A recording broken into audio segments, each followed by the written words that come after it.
దేశవ్యాప్తంగా జాతీయ రహదారులపై ప్రయాణించే వారికి కేంద్ర ప్రభుత్వం ఒక తీపి కబురు అందించింది. టోల్ ప్లాజాల వద్ద వాహనాల రద్దీని తగ్గించేందుకు గుజరాత్లోని సూరత్ జిల్లా చౌరియాసీ టోల్ ప్లాజా వద్ద దేశంలోనే మొట్టమొదటి బ్యారియర్ లెస్ టోలింగ్ సిస్టమ్ ప్రారంభమైంది. దీనిని మల్టీలేన్ ఫ్రీ ఫ్లో టోలింగ్ అని కూడా పిలుస్తారు. ఈ వ్యవస్థ ద్వారా వాహనదారులు టోల్ బారియర్ల వద్ద ఆగాల్సిన అవసరం లేకుండానే నేరుగా ప్రయాణించవచ్చు. రహదారిపై ఏర్పాటు చేసిన గ్యాంట్రీ కింద నుండి వాహనం వెళ్లినప్పుడు ఆటోమేటిక్గా టోల్ మొత్తం కట్ అవుతుంది. ఈ బ్యారియర్ లెస్ వ్యవస్థలో రీడర్ పరికరాలతో పాటు హైస్పీడ్ కెమెరాలను అమర్చారు.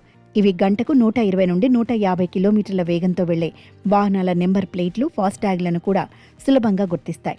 ఇప్పుడు ఎటువంటి అడ్డంకులు లేకుండా స్వేచ్ఛగా ప్రయాణించవచ్చు. దీనివల్ల ప్రయాణ సమయం ఆదా అవడమే కాకుండా ఇంధనం కూడా ఆదా అవుతుంది.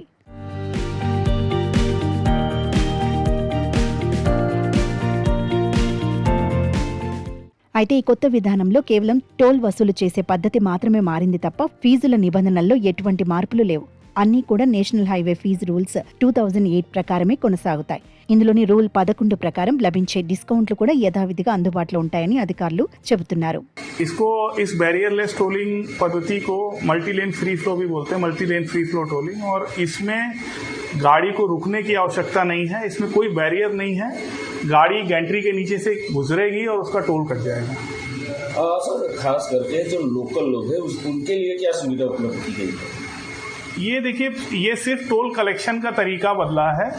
पहले बैरियर के साथ टोलिंग होती थी, अभी बैरियर के बिना हो रही है।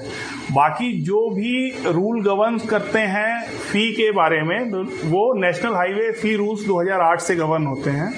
उसमें रूल 11 में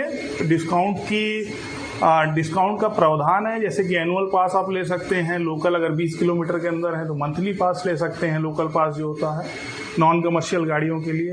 कमर्शियल गाड़ियों के लिए आप अगर सेम डिस्ट्रिक्ट के हैं तो आधा टोल लगता है, उसका भी प्रावधान है।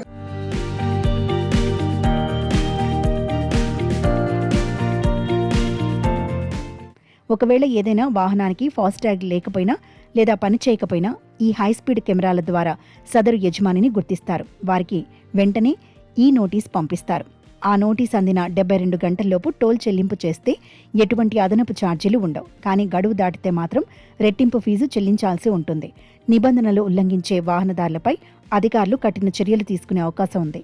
గడువులోపు టోల్ చెల్లించని పక్షంలో ఆ వాహన ఫాస్టాగ్ను బ్లాక్ లిస్ట్ చేస్తారు. డిజిటల్ ఇండియా దిశగా ప్రభుత్వం తీసుకున్న ఈ నిర్ణయం ప్రయాణాలను మరింత సులభతరం చేయనుందని విశ్లేషకులు అంటున్నారు.